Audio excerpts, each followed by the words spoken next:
Bonjour, Fabien Expili, votre professeur de management chez DigiSchool. Nous allons aujourd'hui aborder la dynamique des comportements et plus précisément la satisfaction.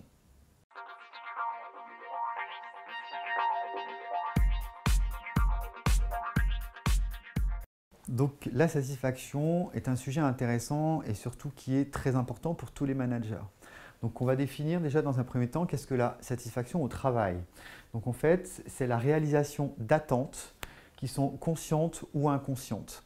Donc la satisfaction doit être au cœur de l'élément à prendre en compte par le manager, puisque lorsque les collaborateurs sont satisfaits, ils travaillent mieux, ils sont fidélisés et ils permettent d'optimiser les résultats. Donc en fait, aujourd'hui, chaque collaborateur a des attentes précises quand il vient au travail et c'est important d'arriver en tant que manager à les identifier. Donc les avantages de la satisfaction, peu d'impact sur l'absentéisme, c'est-à-dire que les collaborateurs en général viennent travailler régulièrement, et une réduction du turnover, c'est-à-dire des démissions que l'on peut avoir dans une structure ou également des licenciements. Alors que faire pour favoriser la satisfaction quand on est manager? Donc on va pouvoir intégrer plusieurs composantes que nous avons vues dans d'autres vidéos. Par exemple la personnalité, la motivation, l'attitude, mais également bien entendu la satisfaction et le comportement.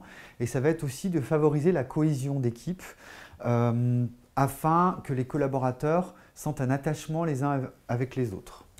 Donc les facteurs de cohésion d'équipe aujourd'hui, c'est quoi? Ça va être par exemple un but commun, la satisfaction, c'est-à-dire répondre à un objectif par exemple précis, l'attrait de l'action collective à la réalisation, le fait qu'on soit capable de faire les choses ensemble, le sentiment d'appartenance à un groupe au niveau de la pyramide de Maslow, l'homogénéité, c'est-à-dire arriver à avoir des choses qui soient à peu près identiques, et la fréquence des interactions, c'est-à-dire les échanges qu'on va avoir entre les collaborateurs. Donc aujourd'hui, lorsque l'on veut travailler la satisfaction, il faut être capable d'identifier les différents conflits qui peuvent arriver dans la structure, pour essayer de les diminuer au maximum, sachant que les facteurs de conflit, c'est des éléments qui vont contre la satisfaction au travail. Donc en fait, on va identifier des facteurs de conflit internes et externes qu'il faut arriver à combattre. Au niveau des rivalités internes, on va avoir par exemple des rivalités entre individus, par exemple des incompatibilités d'humeur qu'il faut arriver à gérer entre les différents collaborateurs.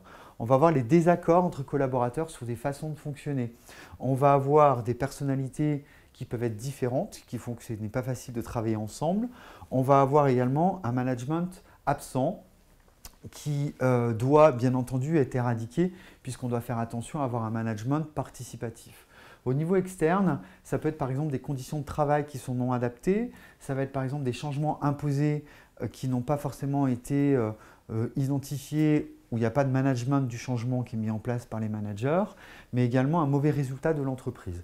Donc en fait, en tant que manager, vous devez faire attention à gérer ces 7 facteurs de conflit pour les éviter au maximum.